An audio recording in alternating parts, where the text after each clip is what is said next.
Hey, it's Amy from Following Hawks, and you may or may not know that I have a podcast called The Earth Keepers. And I'm just beginning season 3 of the podcast where I'll be taking a journey through my own family's history.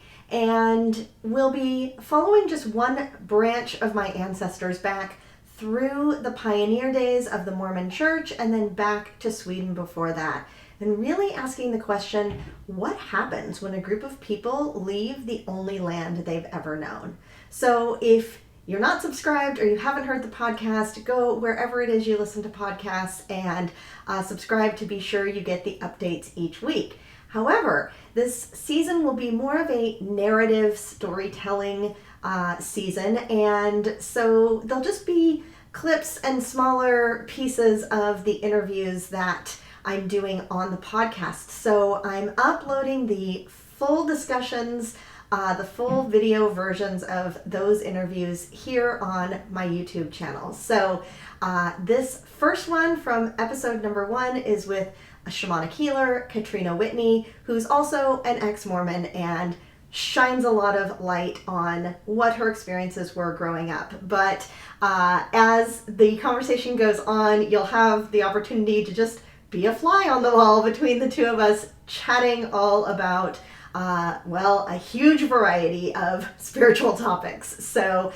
I have added some chapters and listed them down below. So if there's a specific topic that you want to hear us talk about, you can jump ahead to that. But enjoy this conversation with Katrina Whitney.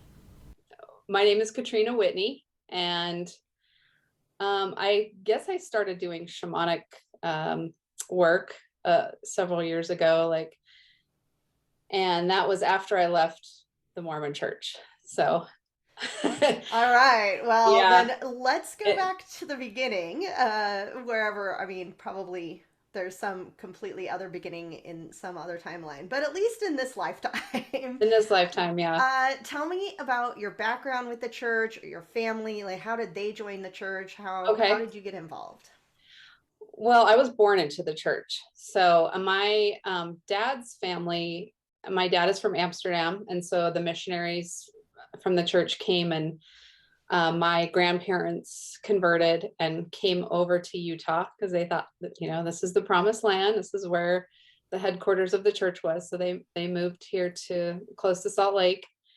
And he came over when he was 10 on a big ship. And the rest is history. And most of my family, my extended family, is still in the church. Yeah. So it goes back quite a ways, couple generations. Yeah, did your grandparents come in kind of the earlier pioneer days then? No, it was more like right after the war, the World War II. Oh yeah, I guess timeline wise that would make more Yeah. sense. Yeah. Your grandparents. Yeah. Yeah. Yeah, so then what was your experience growing up in the church? I assume from a young age you were going to church, Mm-hmm. learning the doctrine. What, Oh yeah.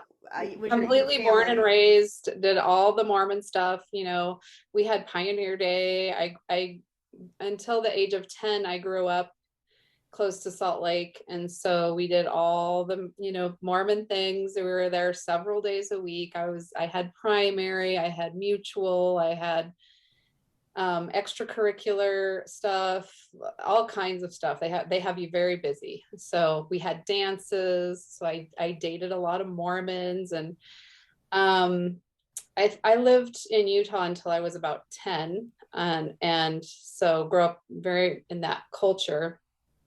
My mom would make us like pioneer dresses for Pioneer Day and everything. So it was, the typical growing up. So, but when I was 10, we moved to California.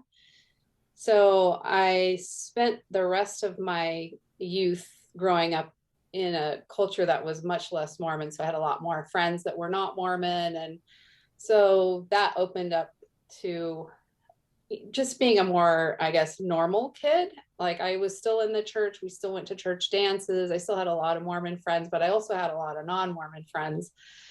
So, in California, I'm an artist and a musician at heart. So I started singing to records in my garage. And then I got into the, alternative culture where I was going to shows in Hollywood. And so I almost like had this double life where I was living this Mormon life, but I was also like, I don't know, kind of a little bit of a punk rock kid, not punk, but just going to very alternative concerts and things like that.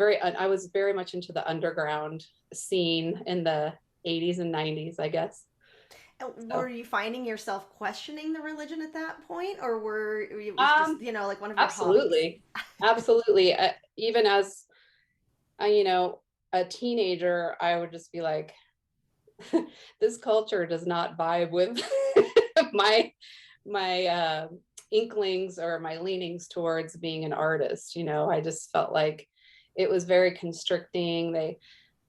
And very petty. They just like, oh, you can't have 2 earrings, you can't wear this, you can't eat that or drink that. It was just very like constricting, I felt like, for me as a teenager. Yeah. Did you, and I mean, I assume you had some kind of temple experiences as a child. Yeah, so when you're a kid, you go to the temple and they call it baptisms for the dead. So I definitely did that. And you're basically going, and in proxy, you're getting baptized for people who have already died. So you're baptizing them into the Mormon church if they didn't get a chance to become Mormon in this lifetime. And how was that explained to you as a child? Like Um, how did you understand it? well, it's explained to you that, we have the Mormon church is the truth. So we have the gospel of Jesus Christ is how it's explained to you. And the poor souls that were not able to get baptized into the one true church, they need to get baptized into the Mormon church because that is the truth. That is the gospel of Jesus Christ. So we believe that, when they passed on and they didn't get that opportunity, that we're giving them that opportunity as being baptized for them on this earth as a proxy, if that Is makes there sense. any, yeah, is there any, I guess, explanation about like where are they in this period of time between passing where are away and where are the being dead people? baptized? Yeah, where like are they? Gosh, that's a good question. Like we never really talked about that too much. When we think about that question. that, that one was never really brought up much. Where were they? I mean, because like the Mormons don't really believe in purgatory. I don't think that's like more of a Catholic thing. So that's a really good question. I guess they're waiting to be baptized and they're in this. I mean, we believed, I was told about a spirit prison, and that's where you go when you didn't do what you're supposed to be doing. You're held in, like the wicked people are held in a spirit prison. And then I do remember something about the second resurrection where people will like rise from their graves and be resurrected during the second coming. So that was a thing. My gosh, where are they? Like they're waiting to get baptized into the one true church. That's a good question. They're in limbo, I guess. That's a good question. I don't know. Yeah, I guess maybe just separated from their family, right? Because if the church believes, right, you'll all be reconnected with your family in eternity, then I guess they're just maybe So, alone. well, they say families are forever, but they're only forever if you convert to the church because that's the only true church. So the people that don't convert and don't get baptized and don't follow those teachings in that church, they're separated from their family. So it's actually not families are forever at all when you really look at it for what it is. Yeah, and I mean, so going to the temple and doing those baptisms for the dead as a child, I mean, what was did it feel special, magical? Do you have um, any feelings or remembrances of those experiences? you know, um, well, my dad, he used to facilitate those baptisms and do the baptisms for the kids. And he said that a couple times he felt like souls like accepting the gospel. So he had a couple things where he thought he felt spirits, or maybe he did, and somebody was on the other side and said, oh yeah, that sounds good. But for me, looking back, I'd never had any particular like amazing spiritual experiences in the temple doing baptisms for the dead. It was just more like, okay, well, this is what I'm supposed to be doing. And at the time I was so young, I was like, oh, I'm just helping souls come to the truth and have the opportunity to come to Christ, to come to God, because I'm in the one true church. So I'm just helping people, is how I looked at it as a child, because you can go in there when you're 12. So it's pretty young, it's like a preteen kind of experience. Yeah, and that's just, you really only access certain portions of the temple. Like the rest Right. happens once you're older, right? Right. So Yeah. did you want me to talk about Yeah, like so I was going to say how much longer, I guess, after you graduated from high school, or became an adult, how long did you yeah. stay in the church? So then if you're a woman, it could be quite a while, because usually you just go back to the temple when you get married. So unless you go on a mission, which can happen when you're, 18, 19, just out of high school, the missionaries go and they go through the temple before they go on a mission. So that can happen. And then usually if you don't go on a mission, you just kind of do it when you get married, unless you feel really compelled to go through there just because you want to do it. You can go and get an interview with the bishop and you can still go through, I'm pretty sure. But yeah, I never really went through the temple until I was married. So it was pretty late for me. I think I was I 30? Yeah, I think I was 30 and And went did you through. marry a Mormon? So I was dating a guy whose mom had kind of converted to the church, but he didn't. And I was still a believer. So he did convert for me, basically. I don't know. I think there was a part of him that something did resonate with him. So let me take a drink here. So we got married, and we did get married in the temple and went through. Yeah, it was, I don't even know how to describe it. You just go in this room, and it's called you get sealed together for eternity. And if you don't get married in the temple, you're only married till death do you part. So Mormons believe that the only way to really be with your family forever is to be sealed in their temple, in their way. So needless to say, that marriage didn't work out. So we were not married for eternity. But while I was married to him, I did go to the temple by myself and with other friends. And do you want to know about what goes on? Yeah, I mean, whatever you feel comfortable sharing about. Yeah. I'm a pretty open book.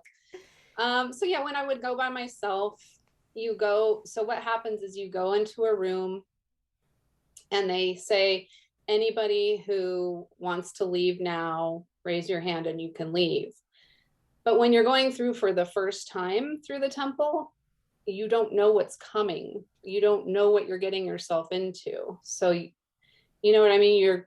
Why would you raise your hand when you don't know what you're agreeing to or not agreeing to? It's just all a mystery. Right. So of course your whole family and everybody is saying, oh, it's going to be the most special experience of your life and all this stuff. And there's a lot of pressure and it's like the pinnacle of, your experience. So that's like the highest you go is when you go to the temple, So of course, we sing songs when we're little kids. I want to see the temple. I'm going there someday. So as a little child, you're very indoctrinated and told that this is like the best, most special experience that you'll ever have in your life. And that's kind of the pinnacle of Mormonism, is going to the temple. So, you know, there's a lot of pressure to go there and to have this amazing experience. And I guess when I went there, you know, I guess there was a few times when I, you know, you are in kind of a spiritual mindset, and it's very quiet in there. But then when the people start talking, that's when I always would be like, oh, this is a weird feeling. Like this very stern male, it's always a male voice up there that's conducting everything. Because, you know, in the Mormon church, they believe that the males have the power, the patriarchy. So it's a very patriarchal church. So the males are always leading everything. And so they have this very stern male energy. And then you go through this veil, and they do little symbolic knocks, and then the veil is parted a little bit, you know, the person behind it doing it, and they say what is wanted, and then you do this whole thing, and it's very Masonic, and then you do these handshakes. And I would always get like the worst feeling and the most anxiety when I would do all these Masonic handshakes, and it just felt, oh, just, I would like literally cry. I would just be like, the energy was just so dark, it would make me cry, and it would give me lots of anxiety. And then once I got through that and I got into the celestial room, there's this, it's a real pretty room. It's white. You can see it on the internet, you know, there's pictures of it. And I would just sit in there and just kind of meditate, and then I would feel better, and I was just on my own. But anytime there was like a person doing something or a ritual, I would always have a very dark energy felt, you know, feeling that. So that was my. And when do you learn the ritual, right? When do you learn the handshakes? Is As that you go something as you're growing up? through, yeah, so as you go through the temple, you have like people that are helping you through. So they're telling you what to say, and there's a woman usually that's guiding you, and then she'll parrot what you need to say, and then you parrot her. She tells you what to say back, and then you just parrot what she's telling you. And then a lot of times people just memorize it once they go through so many times, but I never memorized it. It's like there was some sort of a block. Like I just didn't want, there was, you know what I mean? I just didn't want to memorize it. I don't know. I just didn't like it. And I never felt a good feeling from that. And what, I mean, so how long did you stay with the church at that point as an adult? So let's see, probably like another, I got married at 30, had my child at 35, was still in it. Then I met my second husband when he was about 35, 36, 37. And then I got remarried when I was 40.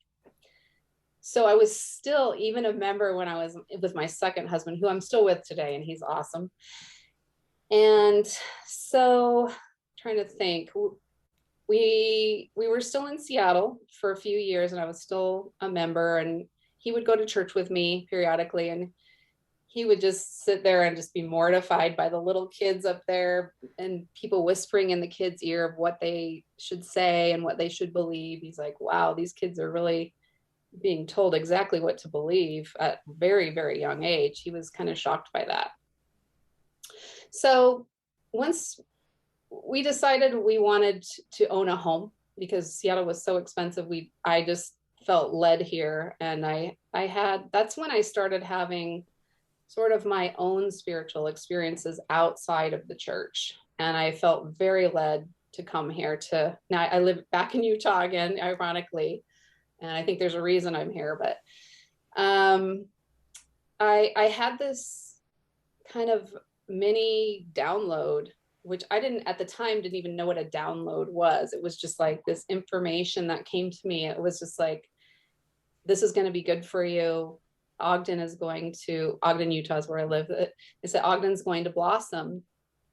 And we came here, and it was just kind of a little bit dumpy, you know, and we came a few times, and finally there was this really cool house that we wanted, that we got. It was that's another story. That was like a miracle. But it was this beautiful house that we just love. And it's over 100 years old.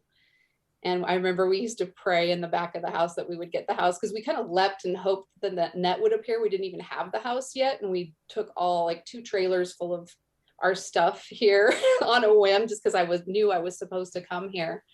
And in the vision I saw these flower baskets, like Ogden will blossom into a beautiful city. And now people are moving here and it's just exploding. And there's these beautiful, huge flower baskets down on our main street. And it's just this beautiful, like all these 1800s buildings on our main street. It's really cool. So it has blossomed, and that did come true. So I know I'm in the right place, but I got off a track a little bit. What's the next question? Did I answer that? So when did you, like, what happened? When did you officially leave the church? Oh, okay. So yeah, so we're in Ogden for, I don't know, maybe it was like a year and a half, and we started going to church here. And I remember the last day that I went to church, it was Mother's Day, actually. And I was sitting there listening to everything, and I started thinking about all the things that were just off in the church and that I had experienced in the church. And it just, all of a sudden, everything just came into my mind that was wrong with it, and I just started bawling, and I had to walk out of the meeting because I was just sobbing. And my husband followed me out, and he's just like, well, what's going on? What's wrong? I was like, I can't go back there anymore. It was just like something in me was just telling me, this isn't real. This isn't true. This isn't right. Something is off. And it just was so powerful that I never went back again. That was the last time. It was just like, boom, like Spirit told me, you're done. You got what you needed. Yeah. It was super obvious. It was super emotional. Yeah. And it was really emotional for about a month or so, or even longer after that, where I was just like, I felt really betrayed that I had given so much of my life to this thing that wasn't true. And money and time and energy, because when you're in the temple, you make an oath, and that you give your time, energy, money, even your life, that you say that in the temple, that you'll give up your life for the Church of Jesus Christ of Latter-day Saints. It's not even for Jesus, it's for the church. So yeah. So that's a pretty heavy oath, and then when you make that oath, you're carrying around that energy. And so, yeah, it was tough. I had to do a lot of clearing and releasing and denouncing that oath to be free of that energetically. Yeah, and I mean, tell me how that came to be. What was the process that took you, from walking out of the church and never going back, but to a place where you really kind of opened up to the spiritual path that you're on now? Oh, wow. That's another whole story. I'm going to shut my door. Hold on. Okay. Okay. So let me see if I can really condense this. So after I left the church, I was kind of in mourning. I had a lot of depression for a little while, trying to figure out. I went to the Unitarian church and walked right back out of there. I was like, nope, that's still not, not real. Like I felt like I didn't really connect with any institution any longer.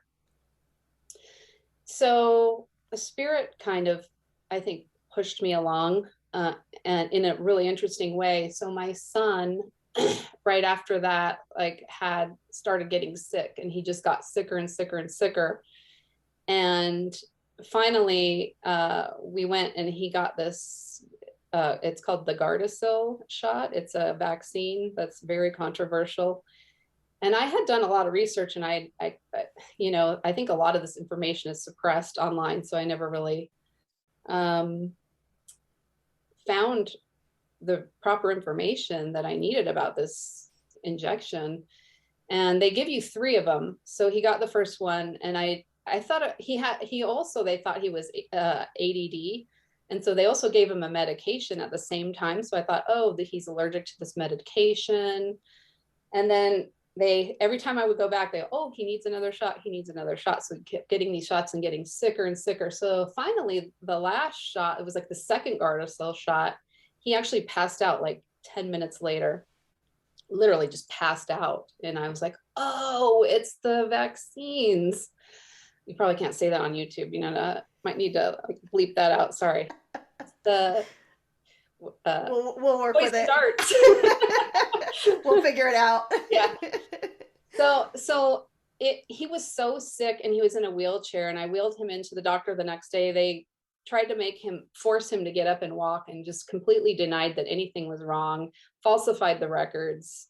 So something's going on in the medical community there, where they won't admit to any kind of injury concerning that.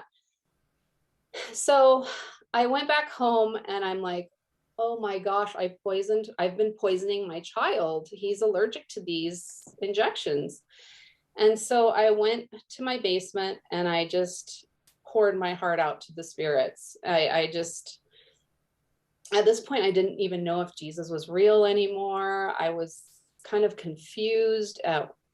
Is there a God? Is there a Jesus? So I just called out to my ancestors, because I had a feeling like, well, I know the ancestors are real. I've got people before me that are now on the other side. Maybe they can help me, because I was still very confused in my spirituality. So I reached out to the ancestors, and I literally felt like I was holding out my hands, crying, help me heal my son. What have I done? And I literally felt them like holding my hands. Like, it makes me want to cry right now. I'm getting chills. Yeah, I felt their connection so deeply. It was so beautiful. And then literally not more than a week later, a friend that I had not seen in like 20 years called me, and she said, hey, I'm going to be coming through Utah. Can I come by and see you and say hi? I'm like, of course you can, come on by. So she came by and she sees my son. I said, well, let's go to the hot springs. And I am wheeling my son in the wheelchair at the hot springs. And she's just like, whoa, what happened? And she said, well, I have a really good healer in Sedona if you're ready to, try something different than the allopathic system. And I said, are you kidding? Of course. I've tried everything. Of course I'll try. So we hooked up with this healer in Sedona, and he was amazing. And he basically was able to clear out all the toxins out of my son. And I also think there was some spiritual intervention during that time either, because he healed fairly quickly. So he was out of the wheelchair within about 3 months. And this was just on all natural minerals, supplements, chelating kind of minerals, and lots of prayer. So I just saw the power of nature healing my son. And around that time is when I felt like I started to have this shamanic initiation. And then that is a whole nother story that is like really amazing and intense too. So that's how I started to get into shamanism, is the spirits just started working with me and showed me the power of this different kinds of healing, So I started to just hear them walking me through things and teaching me things. It was just like pure clairaudience. I could just, I would do something, they're like, no, do it this way, do it again, try it again. And so I went through this big initiation where I was hearing spirits. I had a ton of spirits that died in the fire in California. What fire was that? It started with a P. In recent times? Yeah, it was like a few years ago. Where all those houses burned down in Northern California. Yes. I forget what the name of it was too. I know it'll come to me. But anyway, they all died so suddenly and so traumatically that I just had this line of spirits coming to me needing to be crossed over. And I felt that they were like led to me for my own learning as well as their help. Like it was a symbiotic mutual thing. And I was able to do kind of like this group crossing over, and which is a lot of people refer to that as psychopomp work. So that was kind of like an initiation into that, where you're helping spirits move into a higher dimension instead of being trapped in trauma, you know. So that happened. I had a spirit come to me from an old daguerreotype 1800s photograph that I had in my house that needed help. And I remember I was so freaked out by it. I took the photo and I threw it in my garbage outside because the spirit wouldn't stop talking to me. So, and then I learned, oh, this spirit just needs help healing this trauma and it's stuck here. So I learned, okay, because she said, oh, you threw my photo away. And I was forced to deal with this spirit. So it was almost like spirit was allowing these experiences so that I could learn how to do these things. And so it was just like one thing after another. And my poor husband, he was with me through this whole thing. And it's freaky when you're not used to that, having spirits come to you and hearing the spirits so clearly. It's very frightening. So it was a very scary experience. And at one point I was just like, Asper, I'm like, can I back out of this? Like, this is not, I don't think this is for me. And they kind of laughed at me and they're like, oh, they're like, no, this is your blueprint. You wanted to do this. You chose to do this. And so I was like, oh, dang it. Was it mostly your ancestors that were guiding you? I mean, after you had called on them, was that really who? Oh, okay. Well, that's a good question. I'm not sure what I was hearing, but I did ask at one point. I'm like, whose voice am I here? Who's teaching me all this stuff? And I just heard it's your higher self and God. Like it's the combination of God and your higher self. And then one time I remember I was in the kitchen doing dishes, and I said, who is my guide? Because I kept seeing this when I would do journeying. I kept seeing my guide, and he looked like a park ranger, like a national park, like a ranger you'd see in like Zion's National Park or something. That's how he kept appearing to me. And I was like, who is my guide? Is that an ancestor? You know? And I heard, no, it's God. So I was like, I just started weeping because I'm like, oh my gosh, God is my guide.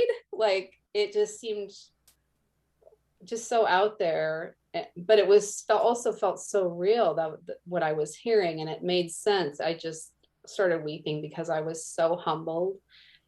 It makes me feel humbled right now that I would be guided by God, you know? And so that's my main guide is God.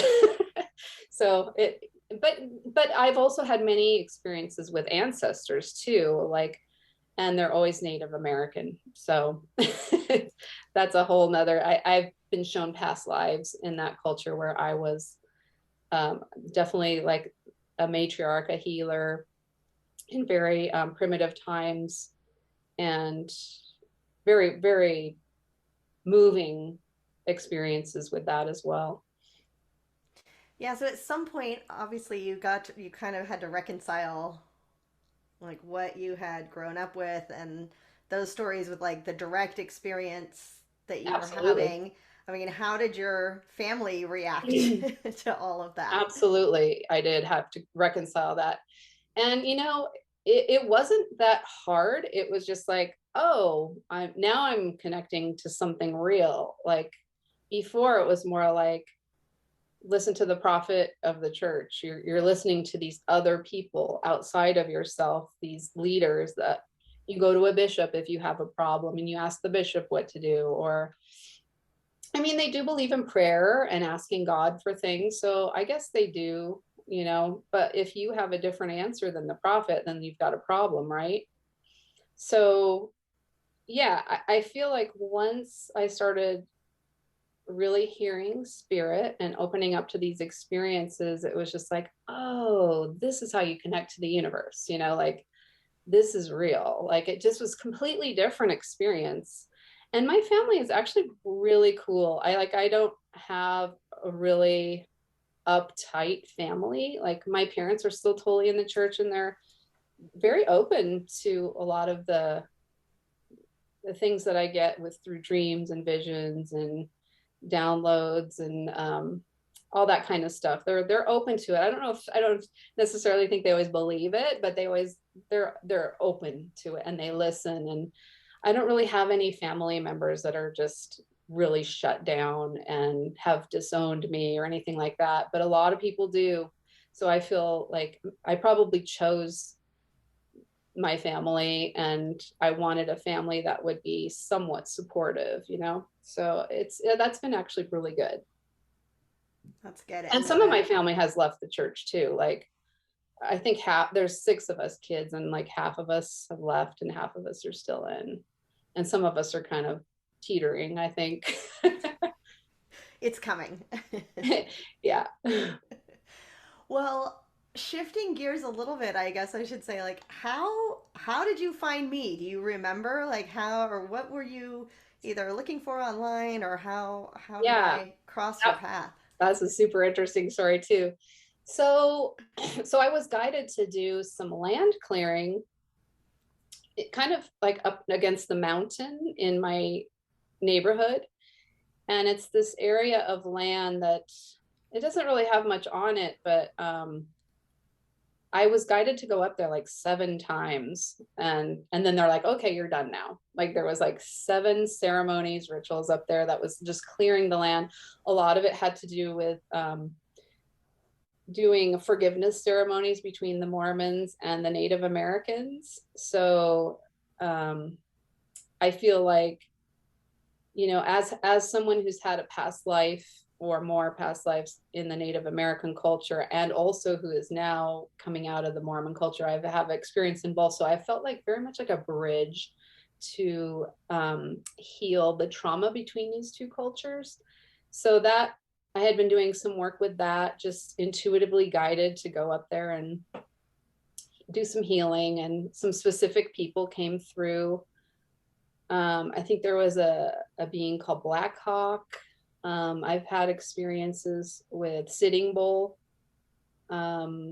several like Native American figures who are known to be kind of like leaders, shamanic medicine men type leaders, white buffalo calf woman.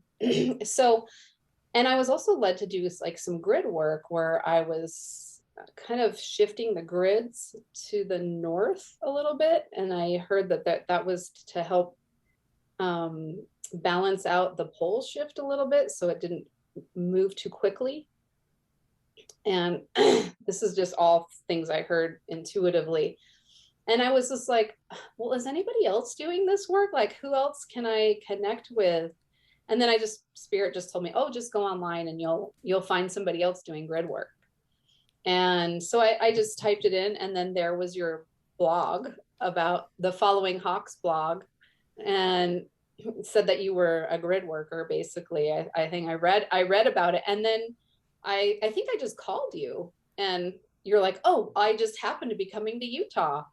Like literally within a few months, you were already planning on coming here and doing some work with your ancestors. And I was like, oh, awesome, come stay with me. And so the rest is history, and we became friends, and it's kind of cool. But yeah, I think Spirit completely led me to you that way. The Spirit just said, go online, you'll find her, or the person that's working with grids that you need to connect to. Yeah, and Spirit has told me plenty of times, just make whatever it is on, you know, the blog post that they're guiding me to, or the podcast, or the whatever, because they will put it in front of the person doing the internet search when it's like the connection that they need. So I always love hearing all the different search terms people put in and find their way to me. Yeah. So, you know, you never know, even though I don't have very many followers on my YouTube channel, you just never know in the future who's going to connect to that, you know, and who's going to need that information. So I just keep doing it, and just, oh, well, they want me to do it, so I'll just keep going. I'm familiar. Yeah. So, well, and so what's funny is from my perspective, then, and it was, I don't think, so I was coming to Utah for some other reason, and that was already on the schedule when you reached out. And I think you said, like, oh, maybe we can have lunch or go on a hike or something. I was like, yes, that'd be great. I'll be back in touch with you when it's closer, because it was still a couple months away, I think. And then, I reached out, and I think, picked a date. And then we were both like, what, how is this all coming together? You know, are we supposed to do something in particular together? And so I went and tuned in and went and journeyed. And it was at that point that my Mormon ancestors came forward, which is really funny because other than knowing that my grandmother had grown up in the church and been excommunicated when she was, I don't know, 18 or 19 years old, I had never given any of the other Mormon ancestors another thought. Like I didn't know anything about them. I didn't know where they lived. I didn't know their stories. I didn't know anything. And so they came to me in that journey and said they wanted me to learn about them and go and find out more about kind of their stories, but also that their free will was being violated by their church, by their religion, and they wanted help to be released from it. And that was the first I'd heard of such a thing. And in fact, I think I'd even asked, like, how it's your free will. Like, how is it being violated? You can Yeah, choose especially in the not to be. afterlife. I always thought like once you die, everything's just open up to you and you know everything. Like, Right. but apparently that's not true, like according to the experience that we had. Yeah, I mean, and it very much, all of these experiences, I think, very much have colored, my outlook on that as well, because I felt the same way. Like, well, nobody, you don't die and then somebody shows up and it's just like, bad news, you picked the wrong religion. Let me tell you how it's going to be. Like, that doesn't happen. It's not your beliefs, everything just carries right along with you onto the other side, is really what we came across in working with these ancestors. Yeah, it was very strange. Like I had no idea that that's how things are and that people can get trapped, you know. It's almost Right. like they can get trapped in the astral plane. Like what do you think about that? Like almost like the next dimension up, like the fourth dimension seems like a the fourth dimension seems like an astral plane where spirits, to me it seems like where the spirits get trapped, or people in trauma and they get really attached to something on the physical plane. um, or and maybe with the religion they get so attached to the religion and they're so deeply indoctrinated that they pass over and they think that they're in the Mormon heaven, or they're like, what do you think about that? Yeah, well, and I think, that was some of my questions as I started learning more as well. And we can, I guess, talk about the cemeteries in a minute. But I mean, from my experience of coming across so many, earthbound spirits, those souls who had passed away but not crossed over, in the Mormon cemeteries, which until I went to those cemeteries in Utah, I hadn't ever been in a cemetery where there were that many, Mormons in one place. So it was Yeah, really, that was, almost everybody in there. Yeah, yeah, I mean, the yeah, whole, because it's on their headstones, and it's like, yep, it's very clear yeah, that they're absolutely. Mormon. And so um Mm. I think I asked you at that time, like, what does the church teach you about what happens when you die? What happens in the Mormon church? Maybe you can fill us in.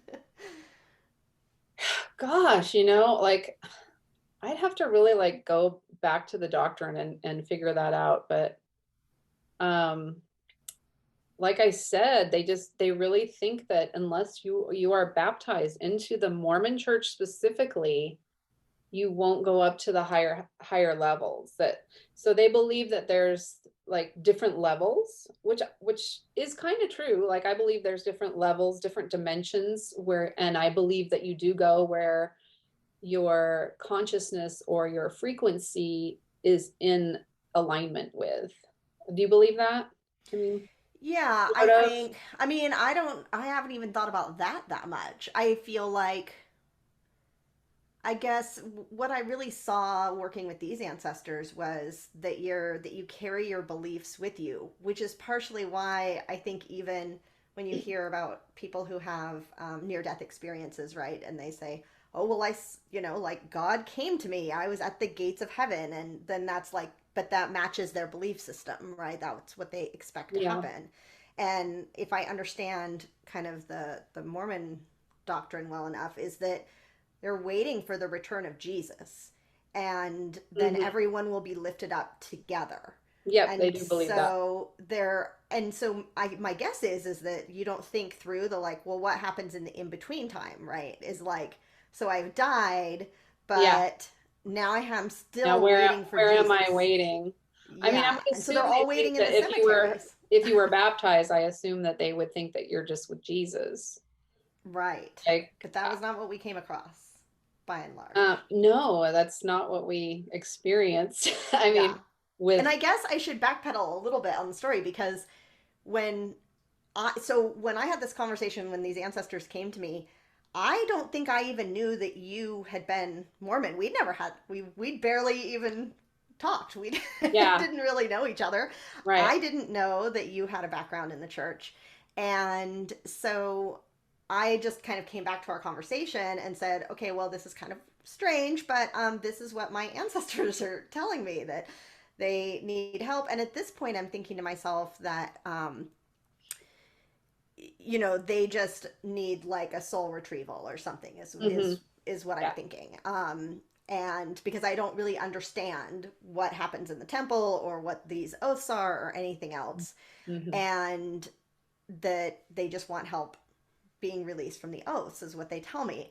And I also don't know where my family had settled when they immigrated at this point. And so I go and call my parents, who have done extensive genealogy research, and say, tell me about these ancestors. What do you know?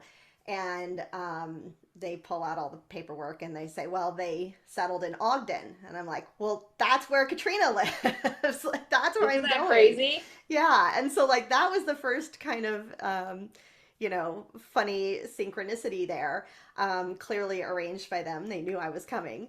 But also that when I went back to you and said, this is what my ancestors said, but I don't know anything about the church, that you said, oh, I know exactly what you're talking about, and I understand what the oaths are, and I understand how they have to be removed. And so it was like Yeah. this whole divine arrangement Yep. by spirit to bring us together in Ogden and Absolute assist the synchronicity the ancestors. whole way through. Yeah. How it all came together was pretty incredible. Yeah, yeah. So I'm trying to remember even the order of what we did things, but tell me a little bit, like, how did you find out about, really needing to remove the oaths outside of just severing your ties with the church, and, your understanding of kind of how all of that works? It just intuitively, I just feel like spirit just kind of guided me to do that. And once I did that, I felt like my energy completely shifted. I was no longer angry. My attachment and anger to the church was just like gone. Like it doesn't bother me at all anymore. Like I'm free. Like I just felt like it freed me to to truly explore what I was being guided to explore by the spirit, rather than by this church and their set of doctrines and dogma. And since then, because I know you've worked with, a variety of people on this, what are some of the things that are happening in those oaths? I know you said like your time, your money, your life, like, what are some of the other things that are happening in the temple energetically that are sticking with people either after they leave the church or after they die? Yeah, well, I think those are the main things is that you're just basically handing over your divine empowerment over to the church. So they get it all. You verbally say it all to them. You say, I give you my time, my dedication, my life, my everything, my money. Like, so you basically just hand over your empowerment on a silver platter to this church, and we all know that the church has holdings in real estate, in big pharma, and all kinds of stuff. So they're a business and they're using people's tithing money to grow their empire. And it's a very worldly empire. And it's got a dark energy. It's definitely got some control factors going on. So basically, like, you're in the temple, you pledge everything, but you're not pledging it to God, you're pledging it to the church, right? Um, they like you to think that you're pledging it to God, but really it's an organization, it's a church, and there are people at the top of that church that are running the show. I mean, has the prophet really prophesied anything that's come about? I mean, like, I don't know. Right. And then I guess, to the extent of my ancestors and really what I came across is I think, and it took me a while to figure this out. Like, it actually kind of bothered me when I kept thinking about, like, how can the church do this, right? Like, how, if we have free will, how is this even a thing? And I Right. think, and especially for people after they pass away who were never members of the church. And I think what I, in talking to you and, another mutual friend that we have, kind of came to the conclusion that through that process of doing so much ancestor work, right? Doing this work on behalf of your dead in the temple, number one, and then also having so much of your kind of decision making taken away from you, or your Absolutely. free agency, I guess you could say, And which that is so ironic because they always are talking about free agency all the time, free agency, but really you're just completely handing over your agency in the temple, right, 100% right. to them.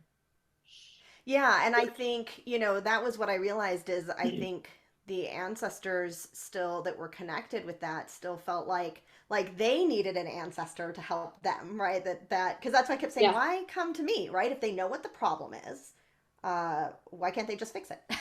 And I think a lot of it was like their feeling and their concern maybe that like they took these oaths with God and they didn't want to undo Fear. oaths with God, and it was more the understanding of like maybe they weren't with God, they were with the church, and you can undo those and you can Right.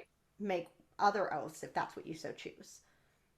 Yeah. And I think there's a lot of fear that goes into these oaths. Like, if you don't do this, you will not have your family. If you don't do this, you will not be with God. You're going to be in the lower kingdoms. They believe in like the terrestrial, the telestial, and the celestial. There's like three levels, and you're just not going to make it to that top one if you don't do everything that you need to do, and you're not baptized and you don't make these oaths, that you're just going to be out of luck and you're not going to be with your family. So it's a very fear-based paradigm. And anytime you have something that is working with control and fear, to me, that is a very dark energy. So I try to connect with a spirit of love and a spirit of freedom and a spirit of personal empowerment. Like, we all have God's divinity, we all have the ability to connect with God. There is no church that has any authority to say that you can or cannot connect with God or your ancestors. Like, it's just a divine gift that we all have. So, once you start figuring that out, then you start freeing yourself of these dogmatic paradigms. Yeah, and I mean, if you think about even 150 years ago, which was kind of the timing of my ancestor, it would have been even more difficult in the culture where everybody participated in a church, more or less, or Yeah. had some kind of connection. Mhm. It wasn't quite as separate as it is for many people now. So, like, of course you want to be saved, and then of course you want to be with your family. And if for some reason you didn't, I'm sure it increases the peer pressure from your family, right? Like now your For family's worried sure. about you. You're not going to be with Yep. them. Yep. Yep. So, yeah, and that was what was so interesting at the graveyard. Yeah, let's talk about that. What was your So experience when we went? And we went to where my we family went, members were buried. yeah. So you're the one that found that graveyard because your ancestors were buried there. and it's not far from where I live. So that's so interesting that you're all the way in Montana and I'm here right next to your ancestors, and we get spirit hooks us up together to go do this work. So I guess Really amazing. you can tell at the beginning of it, like where it was, and I don't know. Yeah, so I mean, it was I was in kind of a rural area, a few miles outside of kind of, Yeah, it's kind of Ogden out west from me, proper. out west of the mountains. Yeah. Yeah, yeah. And the thing that hit me the most that has really stayed with me these last few years while I've been doing this was that when we got there, and not all cemeteries have like guidebooks, right, to help you find people. So we kind of had to wander around, and I've done this enough times now that I can kind of just tune in and be like, show me where you are, and it usually is like 5 minutes, Yeah. and Yeah. me or the person I'm with managed to find them. So we did that pretty quickly, I Oh think. yeah, I remember. I'm like, oh, it's that row over there. And we went over there and it was in that row. And There they were. we were led right to it within 10 minutes. Yeah. Yeah, it was Because really at quite first we were fast. looking at the kiosk with all the grave they were laid out, and we're just like, I have no idea. And I was like, well, let me just see if I can tap in. And I was like, oh, it's that row. And then we went right to it. It was really fast. Yeah. Yeah, So yeah. So we found them pretty quickly, and in the place that we were standing, we were facing, east towards the Wasatch mountain range, which is large and imposing. It's mhm, really the main feature on the landscape there, mhm. through most of northern Utah, really. Yeah, it's beautiful. And I just suddenly really had this deep feeling of my ancestors arriving, after this long journey from England, Sweden, the different places that they had Yeah. come. And so, by boat and by train or by wagon and by, months pass, and all the money they would have had to save to get there, or all of the promises they would have had to make to pay people back who paid their way, however it was that They they got sacrificed there. a That, yeah, lot. yeah, like that. It was a lot. And And I remember you were telling me, like, one of your ancestors, you knew she drowned hmm nearby. That sounds very traumatic too. So there's like also a lot of physical trauma that went along with being a pioneer and coming across with the Mormons at that time. yeah, it was not an easy process for anybody, and I they really, and I think it was them really showing me, like, got the distinct feeling that they arrived and it maybe wasn't the paradise they had envisioned, right? Or like the Yeah. promises that were made really weren't quite what they had in mind when they arrived. And standing there and looking at that mountain range, that last mountain range that they would have come over to come into the valley there, knowing that they weren't going back, that there was no way, this was it, and they had made their choices, and regardless of how they now felt about it, or at some point later in their life kind of felt about the religion or the experience, these were your neighbors, this was your family, and this was it. There was no changing your mind. Like, you made your bed, now you gotta lie in it. And they did. Yeah. And so, it was, that really struck me as, it in such a different experience than what we would have today, right? It might be a big deal to pick up and move to another country, but you could go back probably, and they didn't probably have that option. And so, they maybe were not as, all in after they arrived as they thought that they would be. But they had to stick it out.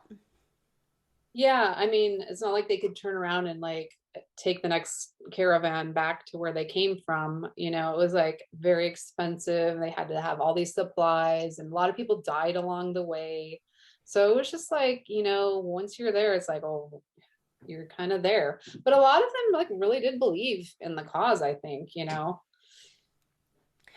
and I think, even in my research that I've been doing, there's a lot of kind of dichotomy of like people who, especially in like the Joseph Smith days, where they got to a point where they no longer believed in him, and they thought maybe he was a con artist, but they didn't leave the religion. They still thought like, no, no, no, the religion is true. And in my mind, I'm like, how do you separate those two things? If Yeah. you Yeah. know, if he was the one that brought forward the religion. So it does seem like, and certainly in the more kind of recent, like my great grandmother, believed and went to church and had the missionaries visiting her, until the end. Uh,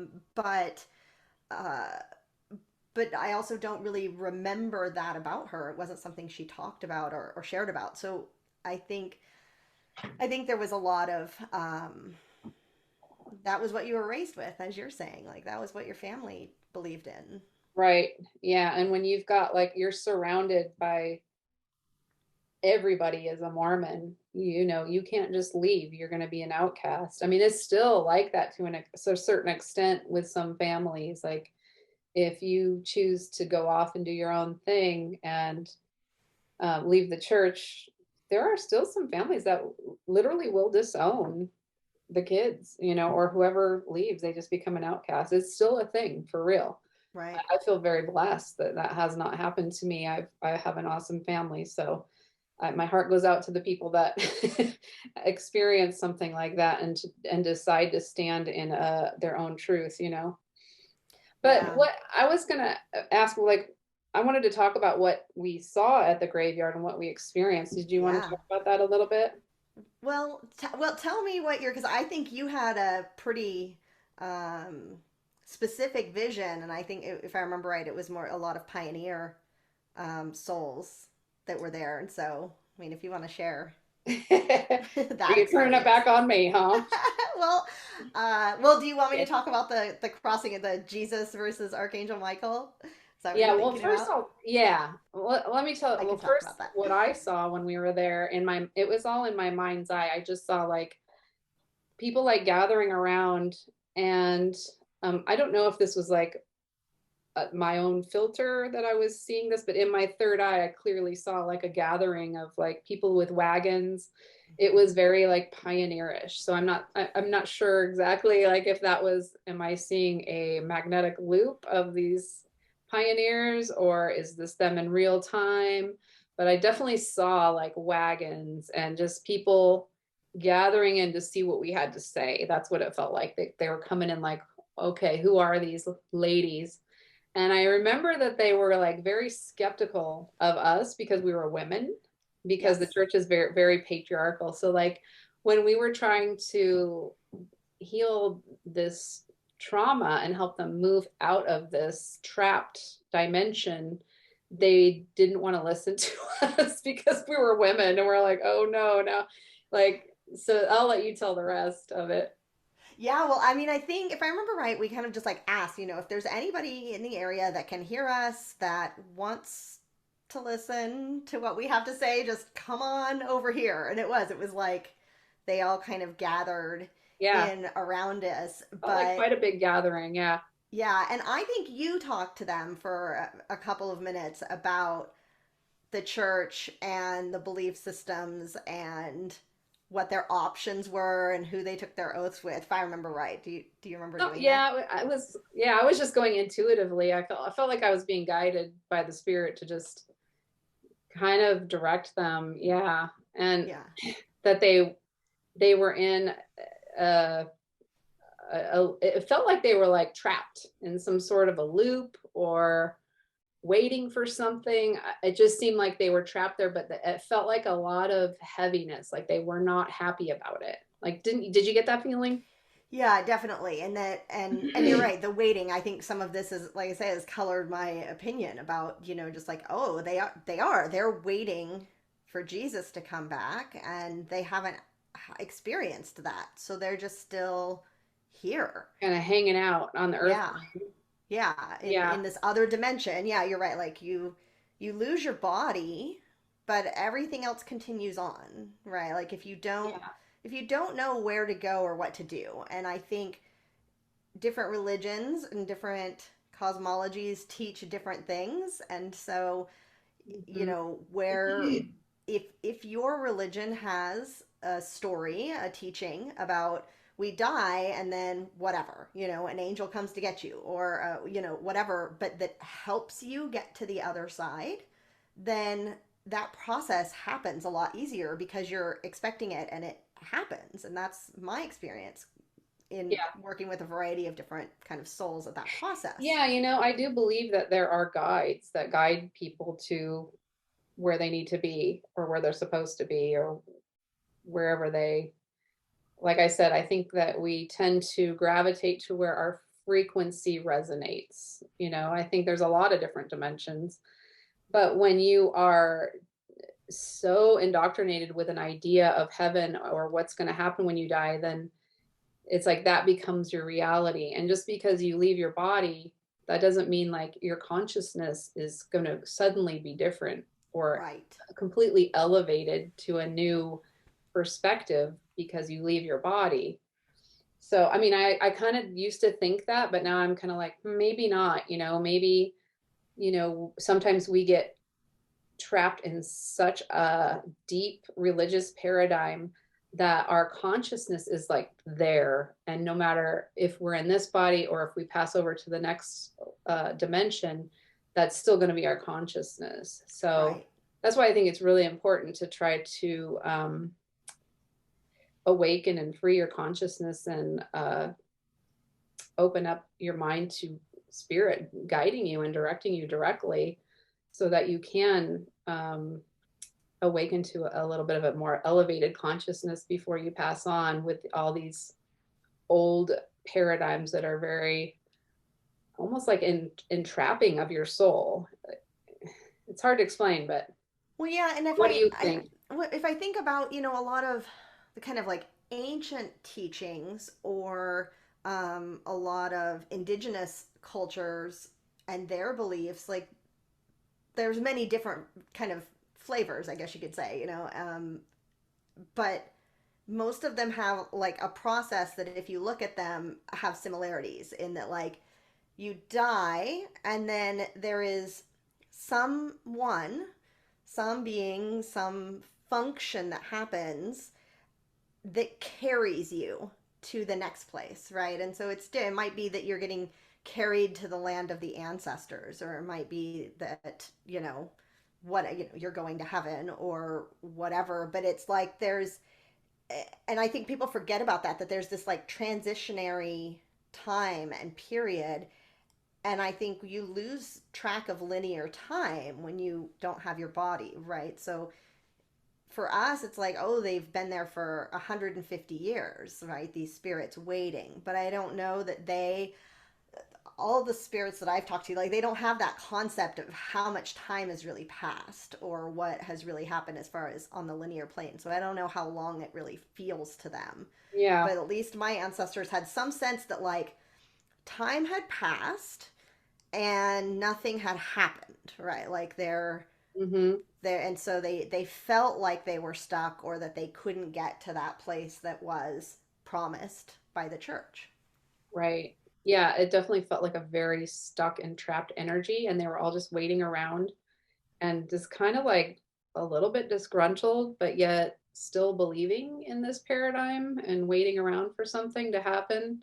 So Right. I remember like because they didn't believe us, they didn't want to cross over. Like, well, why should we listen to you, women? Right. That we actually called in Yeshua and Archangel Yes. Michael to see if they could see him and listen to him. You Yes, know, because I usually work with Archangel Michael to cross spirits over, and so that I didn't even give it a second thought. I just called him in to like open the portal, and they all just stared at us. Like, what do you what do you want us to do? Where are we? Yeah, try again. And so I think I asked you at that point. I'm like, what? Wait, I remember. what do Mormons believe? I think I said we don't really believe in the archangels. Like, Right. They so I didn't said know who he was. let's try to call in Jesus, or I call him Yeshua. I don't think he likes the name Jesus because that name has been so inverted by religion. Right. So Right. he asked me to call him Yeshua. But I think I said, yeah, we're not really taught about the archangels. Yeah, I had no idea. So I said, let's call in Jesus because they'll listen to him, Mhm. and they did. A lot of them went. Like So immediately they were like, "Oh, this is what we've been waiting for." yeah, Right? they're like, Like that oh, was there he is, yeah. like Jesus is here. I mean, you can invoke him anytime you want. You don't have to wait for him to come onto the physical earth or to, you know what I mean? He's still a being that's anytime you want, you have access to him. So yeah, that worked. And I know some of them still did stay. I remember like there was a few that were just like, nope. A little Like skeptical. they just still were like, but a lot of them I saw go into this portal and it was really moving, so that Yeah, was and I think that's what's a strange different, experience. and same thing about the oath removal is that like that's free will, right? Like we're not going to force you to go. If you don't want to go, you can stay, but you can stay with, we'll explain the situation and then you can make your choice, and if you choose to stay, that's completely fine. You have a Right. choice. And I feel like, That's free will. Yeah. yeah, At like least like that's when missing. you're shown, something, then you have a choice between different things. Whereas in the church, I feel like you're just given this one option and then you give all your power over to this thing, this institution, and you make these oaths and then suddenly your free will is just gone. Like you're just sucked into it because you've made these oaths. And I think that's a very I it's a dark energy and I think it's all very intended. So that leads me back into the bee thing that I want Yeah, I was to gonna talk say, let's about. talk about the bees. So yeah, we both been getting a lot of these bee messages. So I actually did a channeling about like what does this, why are we keep getting this bee stuff. So I'll be putting that on my YouTube channel at Red Mountain Shaman.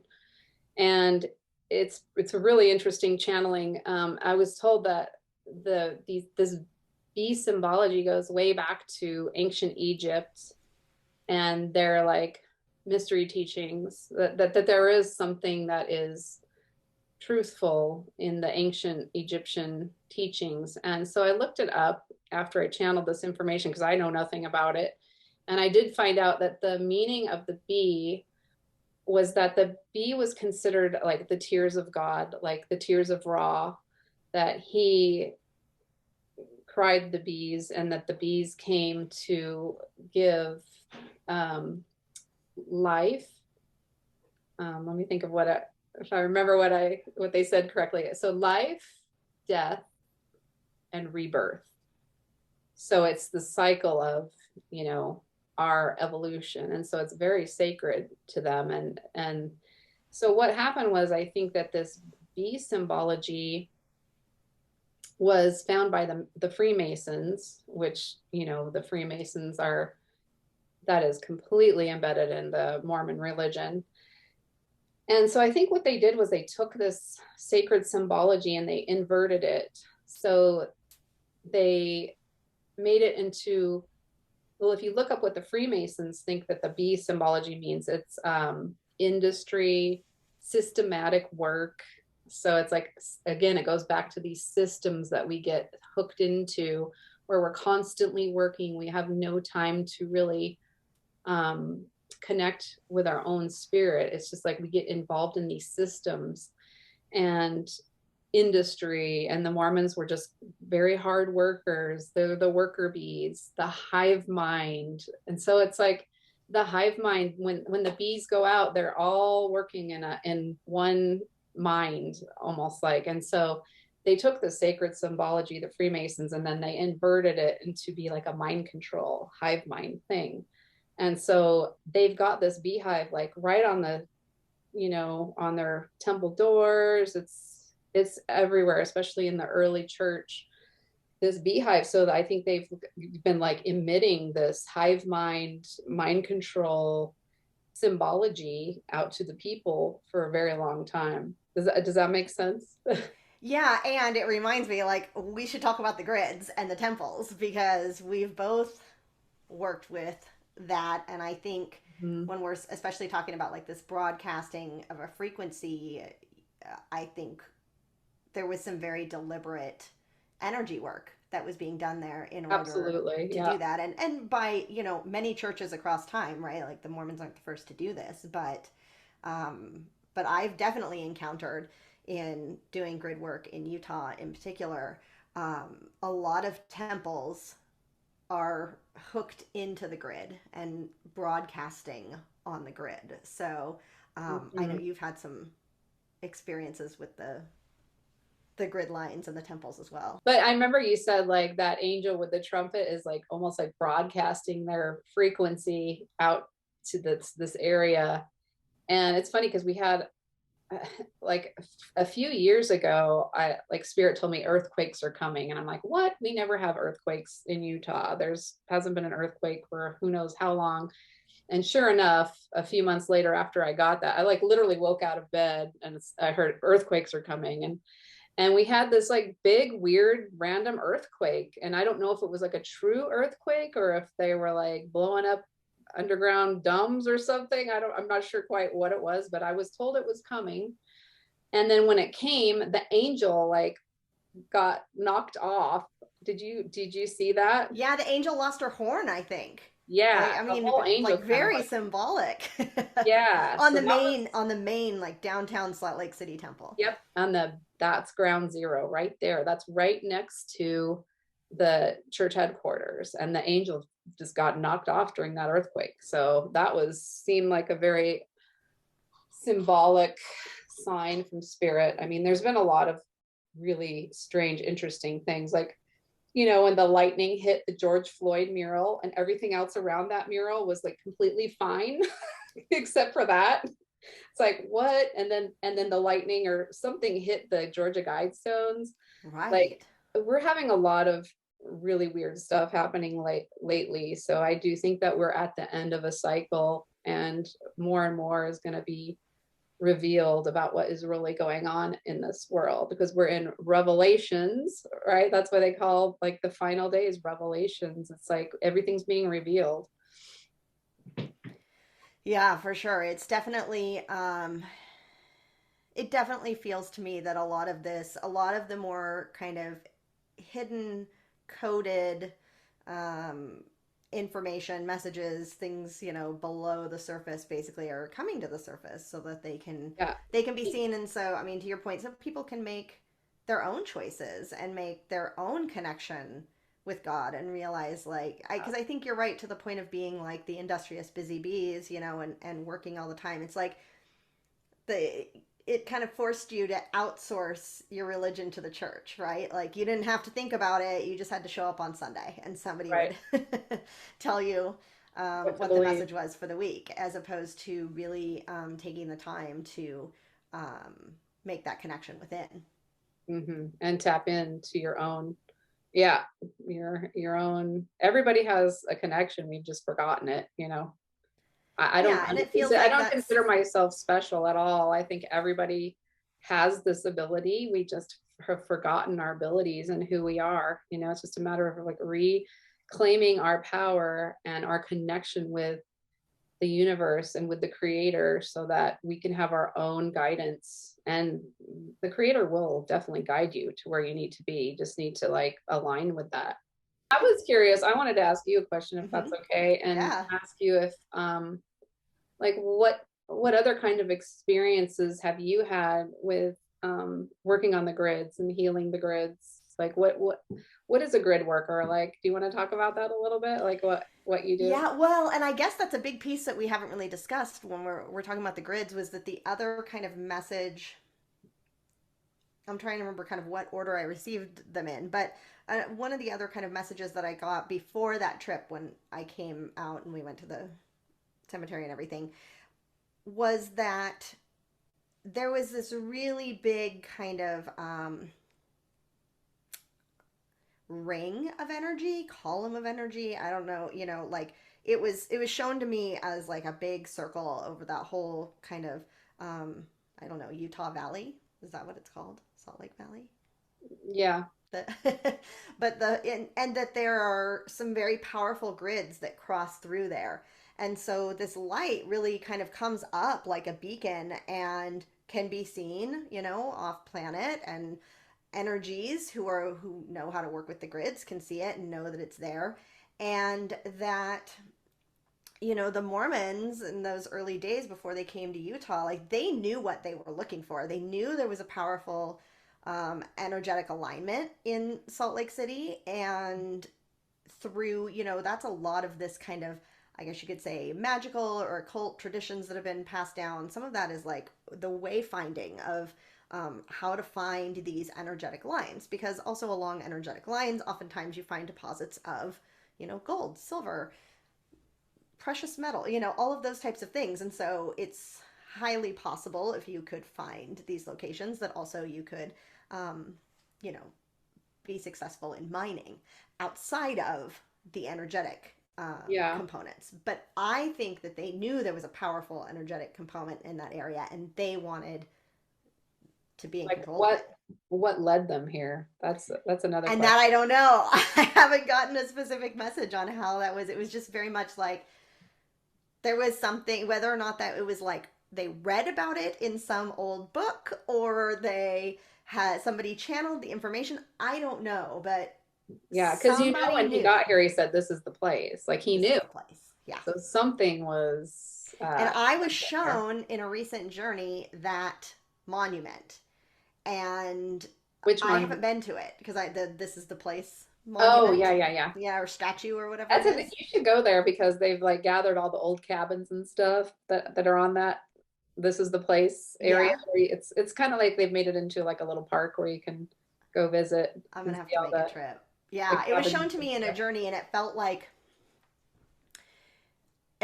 I was trying to, climb and summit to that spot, like that there was something about going from, the underground to above ground to up the mountain and to that spot. But um, that I think is related to probably, healing my own both ancestral and Yeah, personal, past life connections to the religion. But with the grids, not only was that a really powerful spot, but the north south grid that runs through there, it really runs along I-15, which is, mhm. the interstate that's, well, it comes up, through Montana and goes all the way down through Arizona. Obviously, the grid goes all the way around the earth, but in the United States, that's where it is. My guides call it the corridor of light, and That makes they sense. show it to me as a very powerful grid of energy. And once I started putting the pieces together and I looked up where all the temples were in Utah, they're all along I-15. And at Right first on I top thought, of the grids. oh, well, they just put the temples where the people are, right? Those are like where the cities are. And then I Yeah, had to rethink, like, no, there was no interstate, there was no people, right? Like the people went where the temples were put. And so it's pretty clear when you look at it on a map how the temples follow the grid. And so mhm. I have come across a variety of things in property readings. I If you took all of the property readings I've done and looked at, like, well, I probably should sometime be like, what percentage of them are in Utah? It's an unreasonable number for like for it to be Yeah, random. Like I yeah, keep getting called, and I'm just going wherever, people who yeah, book a reading with me, yeah, and it's almost funny like now because I'll look at it on a map, I'll look at the address on a map, and almost every time it'll be really close to a temple or really close to a church.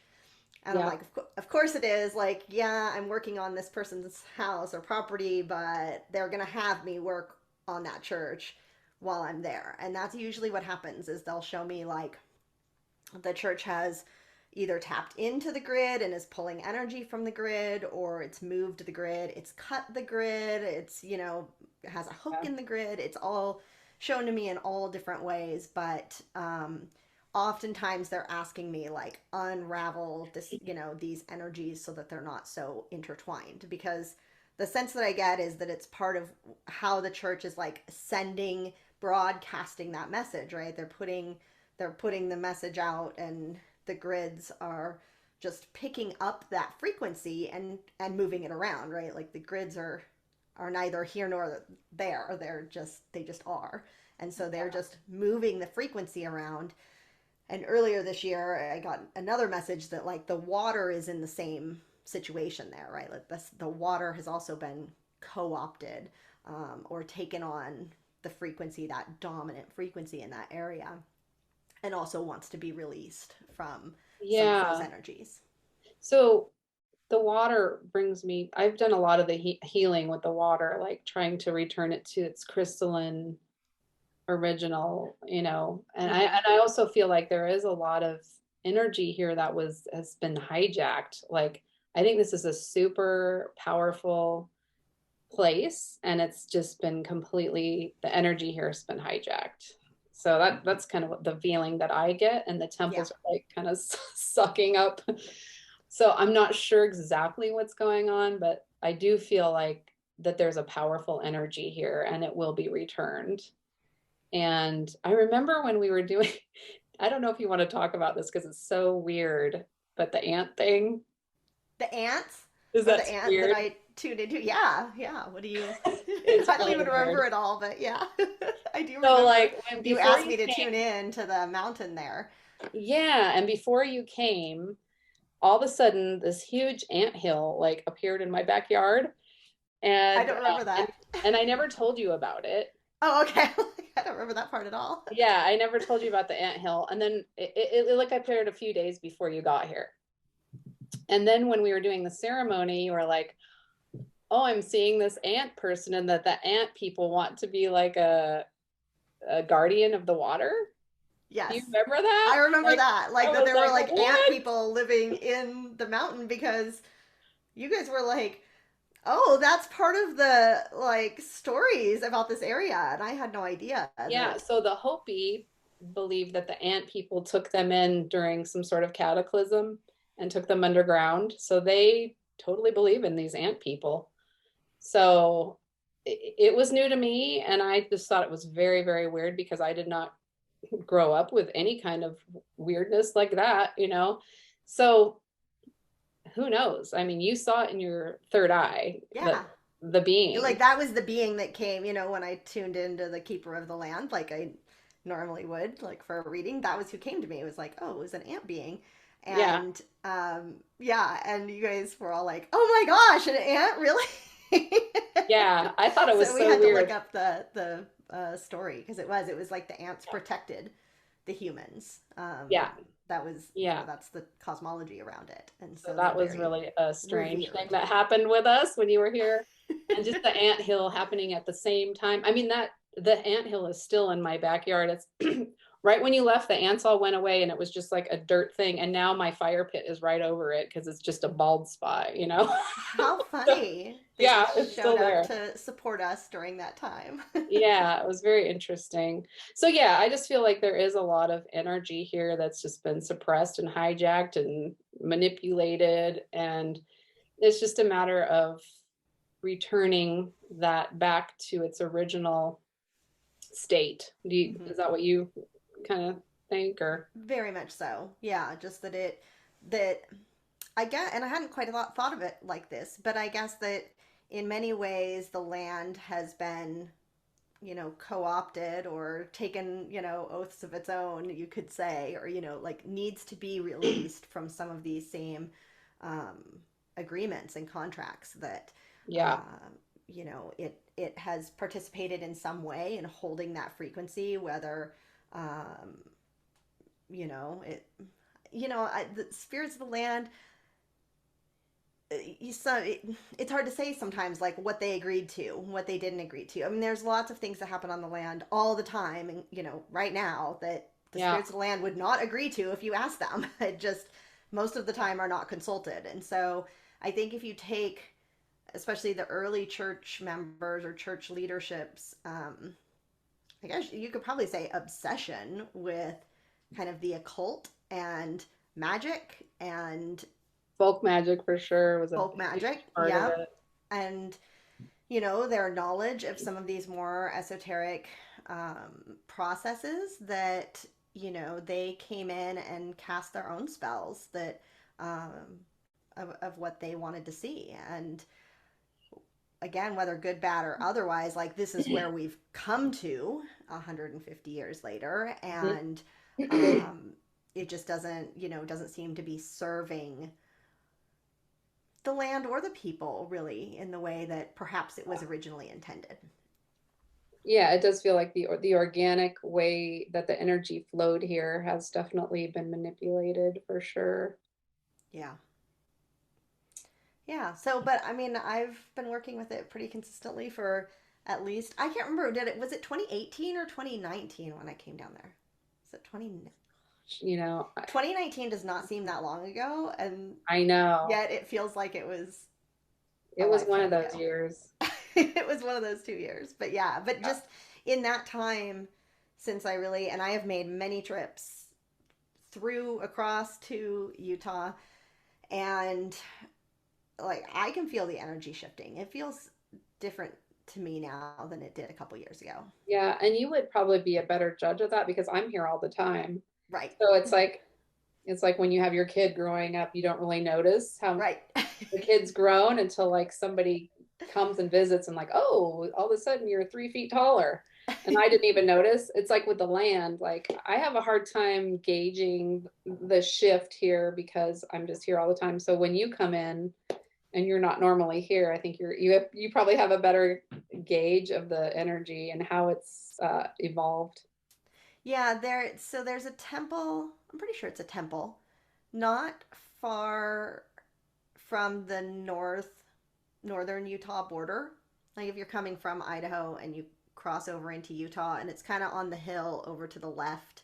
I don't know what town that is, but there's a temple there, and it used to always, every time, I would never be looking for it or conscious of it, but like as soon as we would get to that point, I could just feel this like really heavy, I don't know if angry is the right word, but like just bad vibes every time we hit that point. Coming And into Utah, mm-hmm. was that coming in from like Preston? Do you know if it was like around Well, I that would be on area? I-15, so whatever, when you come from Idaho, that direction.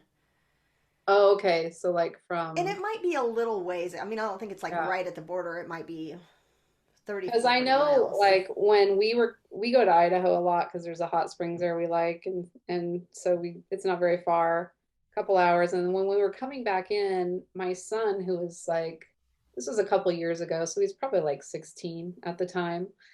He he's like, "Whoa, mom, did you feel that energy shift? Like it's like weird dark energy." Like, and we had just crossed the border and he felt it. So it's like there still feels like, I don't know. This was a few years ago, so like maybe it is getting better. Yeah. And But obviously, like like that portion of Idaho is just as much of a Mormon Mormon, stronghold yep, as Utah yeah, is. So I mean, that line shouldn't yeah. matter. But yeah, there was always something about that. And the last couple of times I came through, it was like I couldn't even find it. Because like I started noticing it, that then I would start paying attention to where it was. And the last couple of times I kept being like, "Where was it? I never saw it." And so it's almost like that energy just isn't even there. Like I can't even find it anymore, which is The darker energy. mm-hmm. Oh, that's Yeah. good. Yeah, So well, both that of us have shift, been doing a yeah, lot of yeah, work on the land. yeah. So I feel it So shifting, and I definitely have had some messages when I drove through Salt Lake. Um, was it February this year? I think maybe February or March. We drove through, and yeah, and I didn't feel that same frequency coming through, and I got some messages about like this is we'll do things are share. gonna be returned, like I can't remember the exact details. This one I'm like I should have write these things down when they happen, but it was really felt like it felt money related, and it almost felt like the church was holding like this huge, you know sum of money or whatever it They was. are. And Yeah. I would say which they are, yeah. But it was shown to me almost like like it just opened up, and like all the money went back to all the people, like all the power, all that Mhm. energy, everything was just like returned to the people. That seemed to be the main message. Yeah, and I think that's going to happen not just with the church, but with the banking system that has been stealing from us and Right.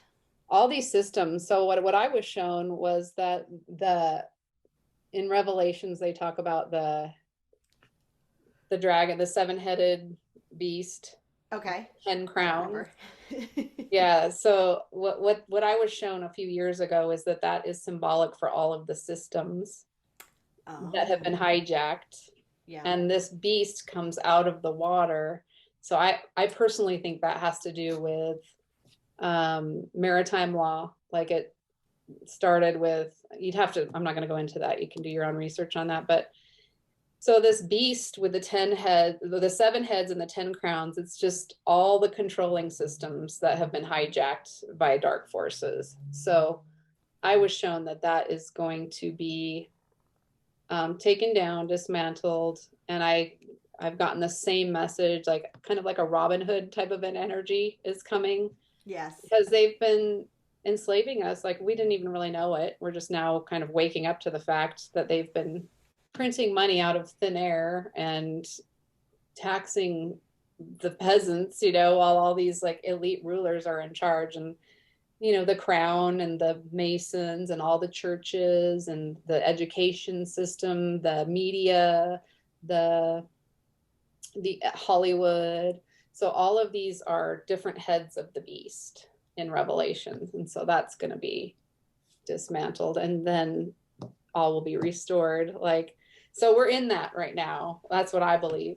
Yeah. And so people, a lot of people might be kind of freaking out right now because it's looking kind of bad. It looks kind of dark, but I just see it as you do. Like it's going to be, it's just being revealed so that Right. it can be healed and so Right. that it can be, that we can live once again as sovereign beings and have what was taken from us returned back to us. And in Egypt, the Pharaoh was enslaving the people in a much similar way, and they didn't think that they were going to be rescued. That they just thought, oh, they were giving up, and but it, they went to Israel and they were freed. So that it did happen. It just took a while, So while they were all mumbling and we're never going to be, we might as well give up. I feel like that's kind of where we are like right now. Mm-hmm.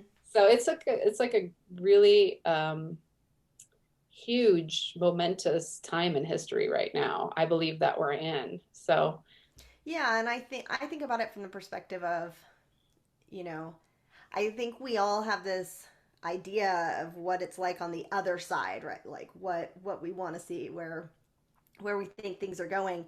And while it could, like in time and space, happen overnight, right? Like, but it would need enough people to agree and believe that. And so that's probably unlikely. So then it has to be a process and it has to happen over time as people kind of awaken to it and make different choices and make shifts and changes. And so I think that like we all thought this that there's someone was going to wave a magic wand and it was all going to be done, and yeah, instead we're in the messy middle, right? And we so are. we And have the to, thing is, it feels bad, but it's actually like it's good that it's these being things are dismantled. falling It's apart. Hmm. everything's being revealed so that we can Right. see it with new Right. eyes. Right. And if everything was just suddenly like they just pulled the band-aid off or like pulled the curtain open too quickly, I think too many people would just be like, like they couldn't Right. handle it. There's my doggy. So I think that spirit is doing it. The creator is revealing things in its own divine perfect timing so that we can digest it as we go and like, okay, here's another thing that's been revealed so that we can take it in, digest it, and then move on to the next thing that needs to be revealed. So Right. all these systems are just kind of imploding on themselves, and so that we can be free. Like that's what I think. It's like our own, you know, um, exodus out of Egypt, our own, you know, taking back our power and our own sovereignty, and that's what's going on right now. And in the big picture, what I think is happening.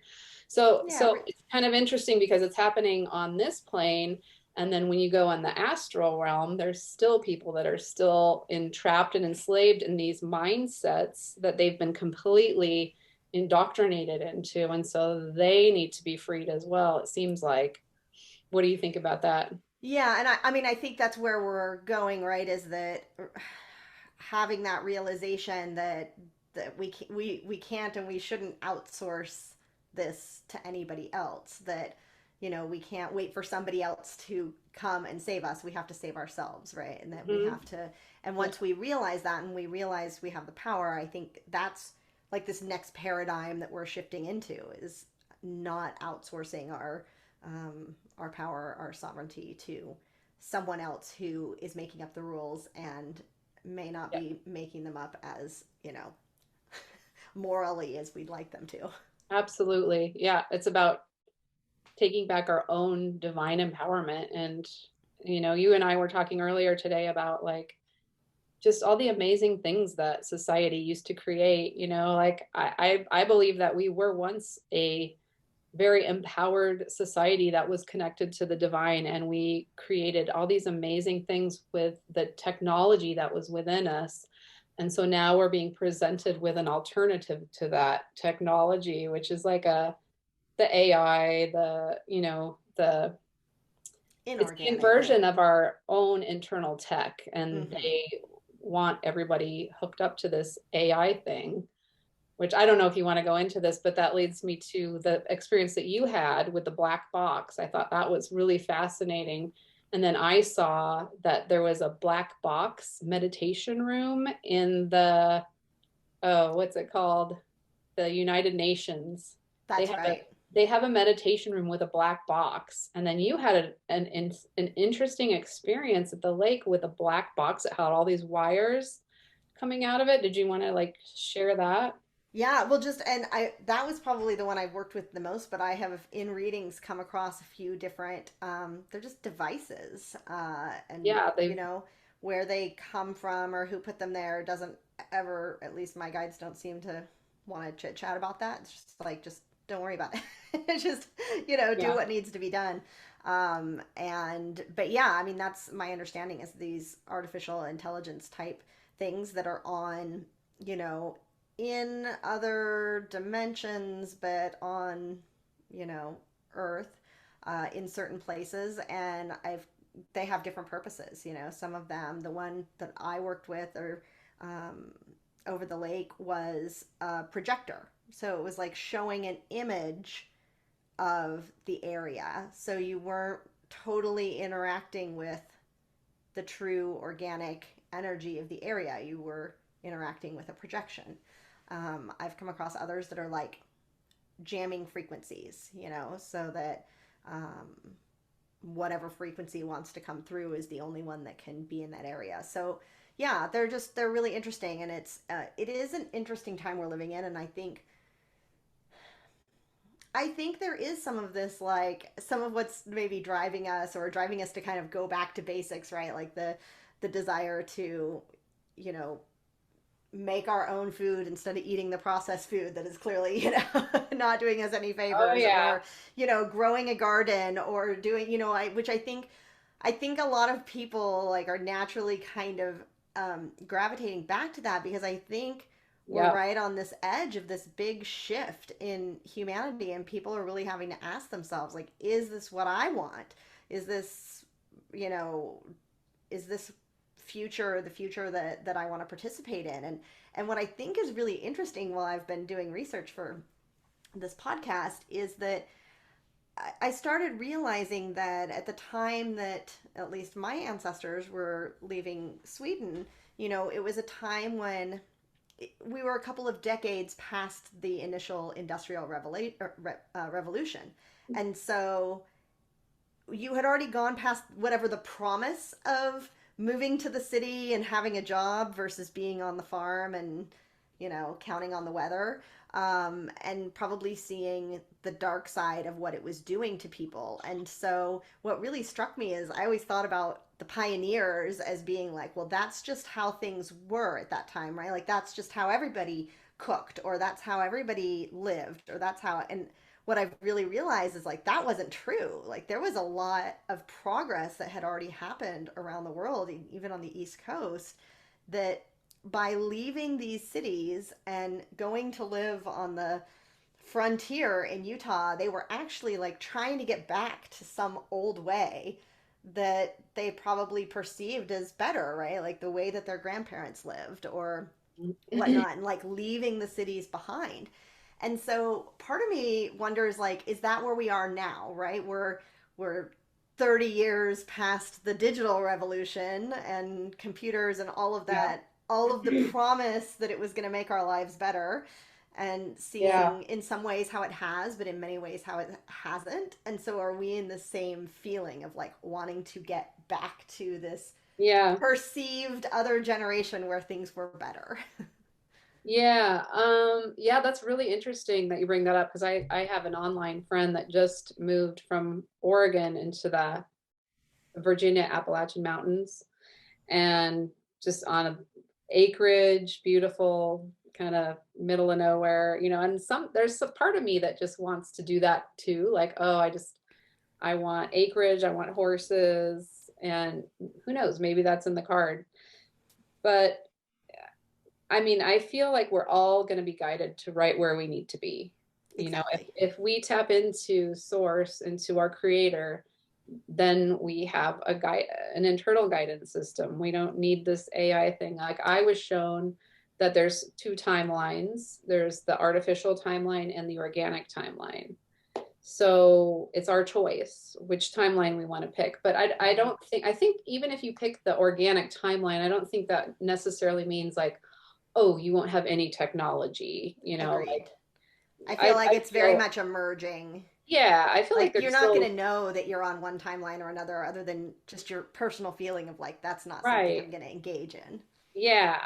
But I think there is technology that can kind of hijack your natural organic intelligence and Mm-hmm. your natural God-given abilities that are going to be coming online for a lot of people that choose the organic timeline. So, you know, it's just a matter of discernment. Like, do I want a chip in my brain? Probably not. Do I want to make a garden and make my own food? Probably yes. Like Mm-hmm. it for me, it's like really obvious. Do I want to meditate with AI goggles and see like this AI reality, or do I want to tap into my own connection with the creator and the universe and do my own shamanic journeys that are organic, that come from Right. me and my connection rather than this AI connection that's just going to completely hijack your reality. And that's why I think people get trapped, is because they hand over their power to something outside of themselves. Yeah. So, Yeah. yeah, I think that's where we're My going. brain's going a million miles a minute. I'm like, oh, that's a Yeah, whole other. and then it's funny because I just saw like there's so many like Native American prophecies about this too. Like I just came across a new prophecy that I hadn't heard of. It's called the two serpent prophecy, I think, and it's basically a prophecy of like a serpent with two heads, and one head wants to go to the right and one head wants to go to the left, which is really interesting because what's the split in the world right now. And I think one's going to lead to kind of a pretty destructive path, and the other one's going to lead to more of an ascending path. So Yeah. it's just a matter of discerning, what is organic and what isn't. Right, and and the easiest way to do that is just to get comfortable with your own inner voice so that you Right. know and that you, like you say, you have the ability to tap in and You receive have the a connection with messages the creator. from Yeah. within instead of Right. looking around for answers outside Yeah. of you. Yeah. Like, because if you go with the majority, you might get into some trouble there with allowing other people to make your decisions for you. And that's what standing in your sovereignty is like standing in your own divine power and having your own connection to the creator, to have your own discernment and your own decision making capabilities rather than handing over your power, which so many people have done over the past few years, to like medical experts who are now all turning out to be wrong in a lot of areas, or politicians that are now turning out to be very corrupt. And that, I think that's going to continue to be revealed. So all these systems are just going to be self-imploding. So it's Yeah. just a matter of like really grounding yourself with the organic universe and being led to where you're safe, where you're have your own connection and that organic experience rather than the thing that they want, It's like the whatever. AI, they want to be gods. So it's like you can tap into these false AI gods or the organic creator. So, and a lot of people just don't understand even that there are two choices, there are two paths. But even the Hopi have in their petroglyphs, they have like two paths, you know, one path is kind of going up and one path kind of, and it kind of falls off a cliff, you know, in their petroglyphs. So it's been prophesied in so many cultures, you know, so it's here. We're in it right now. Yeah. But will you say here a bit like how people can find you and connect with you and where you're at in the world? Oh, sure. So I'm just at my website is redmountainshaman.com. And you can send me a text. My phone number is on there. I'm pretty much just out in the world for people to get a hold of. I really, like I said, I'm not a big fan of always being on technology. So it might take me a couple days to get back to you because I don't carry my phone on my body with that frequency all the time. So it might take me a couple days to like check my messages, but you can, yeah, just send me a text, or I have a YouTube channel. You can comment on there. As of now, I haven't turned off any comments yet. And that's also just Red Mountain Shaman on YouTube. And if people are interested after hearing our discussion about you having removing their oaths to the church, if that was something that they participated in, do you work with people on that as well? Oh, absolutely. Yeah. I mean, I really like to like empower people to be able to learn how to do these things themselves. Yeah. So usually like in a first session, I just kind of see what spirit guides me to do, because sometimes there's things going on within a person that they don't even realize is going on. Like they're carrying some old trauma or some old ancestral pattern that keeps passing down through the generations, or they need a soul retrieval, or just all kinds of different things. So yeah, so during that initial session, I try to help them to learn how to do a lot of this stuff themselves, because I believe that we're moving into a time where we can become our own healers, and that once we like tap into that creator energy, we become the creators. So like we no longer will need to have a healer or another person guiding us. But some people are, there's just different levels of souls, and I believe that some people come in here as volunteers to help guide the younger souls or help heal them and then move into their own empowerment. So like I don't think I'm better than anybody else. I just try to like teach people and to empower themselves. Yeah, You know what I mean? Like it's absolutely. not like I'm healing you. I'm just Right. teaching you how to heal yourself, Right. if that makes sense. Yeah. Well, and I mean, if you think about it, going back to much older times, right? You would have had somebody, um, a mentor or a shaman or a guide, there would have been somebody that would teach Yeah. everybody else kind of in your family, in the tribe, in the whatever, Right. Yeah. these skills. And most of us in our culture Exactly. today didn't have anyone to teach us. And so being No. able to make that connection and so that we can open up and learn how to do our own healing work, I think is incredibly powerful. So Absolutely. thank you for I doing had that. nobody to teach me, so the spirits had to come in and Yeah. say, okay, this is what we're doing. This is how it works. Yeah.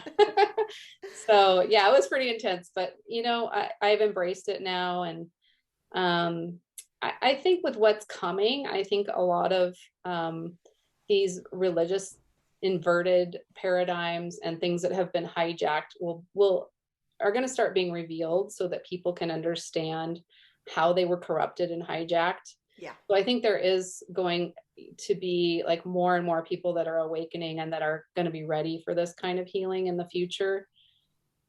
So that's one of the reasons I think I'm probably like here at ground zero at this Yeah. very Mormon centric place where this energy has been hijacked, so that once this stuff is revealed to the mainstream public, and they're like, holy crap, what's going on? Like there can be some people in place that are here to help guide them through and do some healing. So Yeah. I've just kind of embraced that, and it's very rewarding and it's very moving. And I have all kinds of like really beautiful experiences with people being able to release these old energies that have been holding them back and see them blossom and become more sovereign and free. It's pretty cool.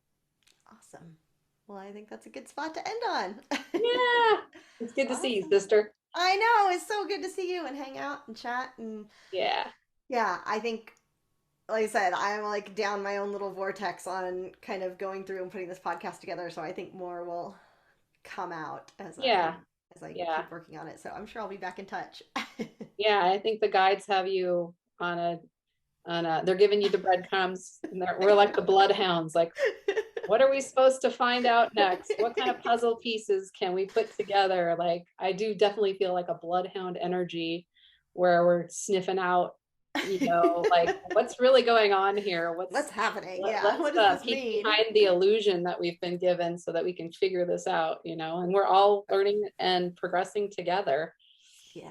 Yeah. Well, It's good. Well, I'm glad exciting. we're on this journey together. Me too. Love ya. All right. Talk to you later. All right. Bye. Bye.